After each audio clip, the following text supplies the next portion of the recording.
Hello everyone, it is me, Atari HMB, and in today's video, we're going to talk about, in episode 2, underrated characters and feats.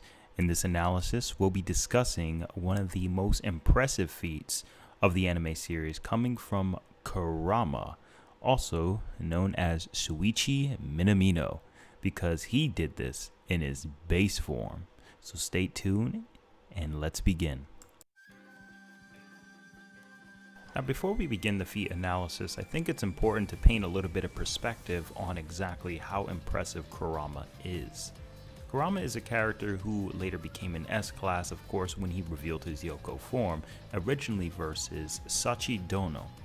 However, although Sachidono was second in command, and according to his yokai level, shouldn't be that far, or was only about twice as weak as Grandmaster or Sorcerer Kirin, who is Makuro's second hand in command, it's actually important to understand that Kurama is a character that even in the manga was capable of defeating Shigure, and it's implied he did it in his base form.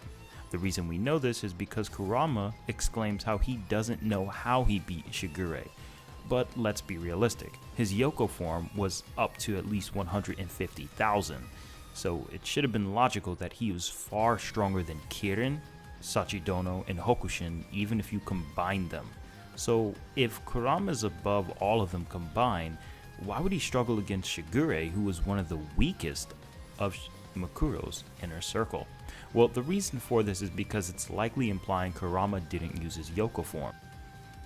Well, I actually think I may know why he struggled. According to the manga, it's stated that he burned himself out in the second round, and after doing that, he doesn't know how he did well against Shigure.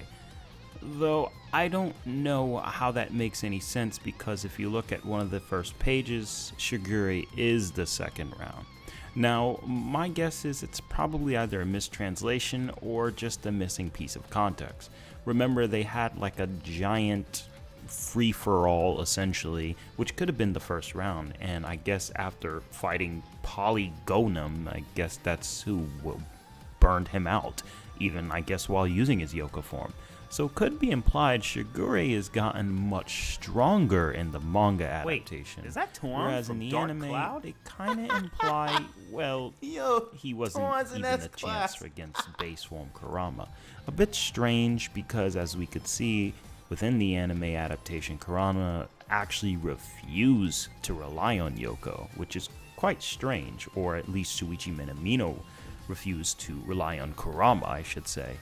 It was quite strange because essentially he could have just clapped Shigure with literally no difficulty, but I guess he had pride or didn't want to. It's a bit strange because there's dialogues in the data book that express how they're pretty much becoming one of the same conscious. As Kurama even said in the English dub, this is a merger, not a possession.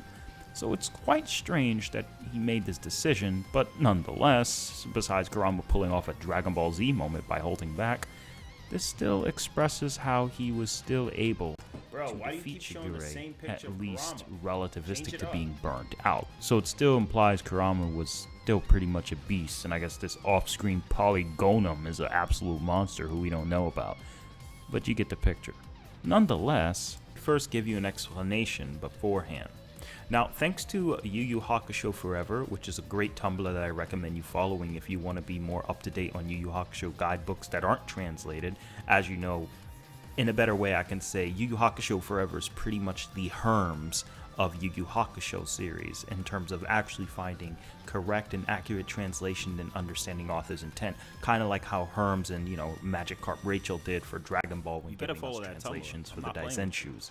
So in this case, I definitely recommend you going in the link in the description below and following Yu Hakusho Forever, and also following the Twitter link I've also left if you want to learn more about Yu Hakusho lore and substances that you probably won't run into on average, and you'll have the translation. But as I've stated, Yu Hakusho Forever gave me some help with this original Japanese raw scan.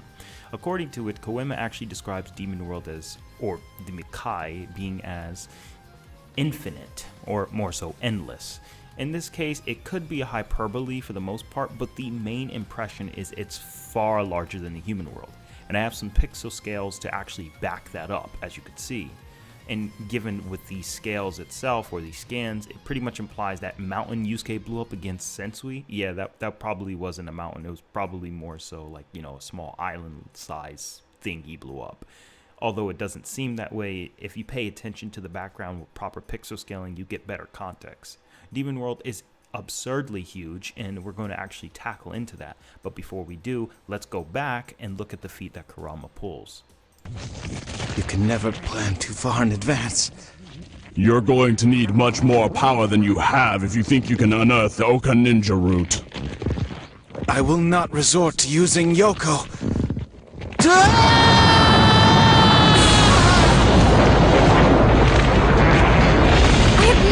This kind of oddity in the arena before.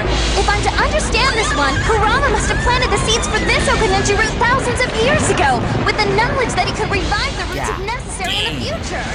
Kurama is a beast. Nice little trick. As always, so innovative. Something important to notice about Kurama when he pulled off this feat is that, again, he was in his base form. But you may have noticed that the plateau was completely surrounded by the branches of the tree, destroying pretty much anything that was on the general surface.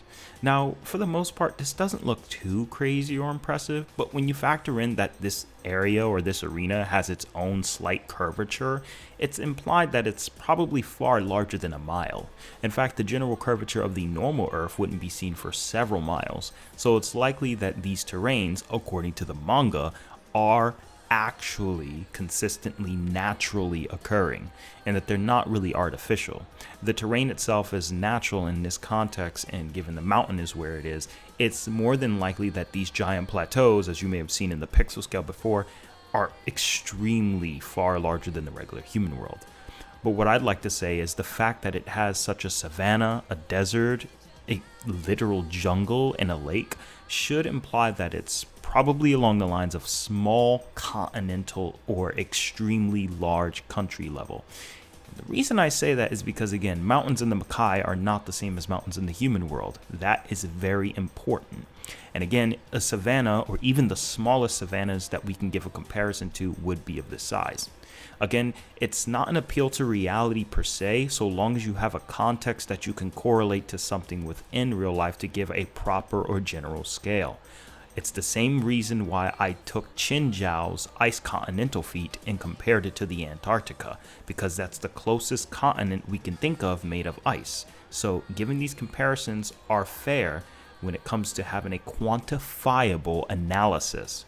So with that said, that means Kurama literally pulled off a sincere continental or at least country tier level feat. And the only reason I say country tier is if you want to lowball and say it's a lake.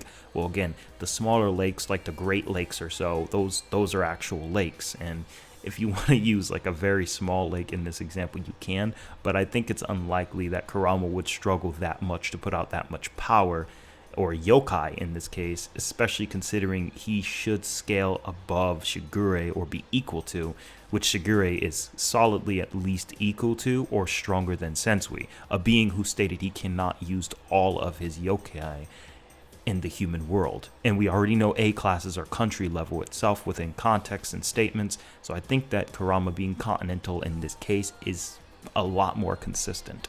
And that's very impressive, because if base form Kurama has pulled off a continental feat, we have to factor in Yoko is about, in the manga at least, it's like an 80 times multiplier, but in the anime it's about like a 17 times multiplier at best. But nonetheless, I just wanted to give you guys a quick showcase of what Kurama is capable of and how insane he is in the manga. This feat right here is really impressive, especially for anime Kurama, because it gives an idea of how strong he really is in just his base form.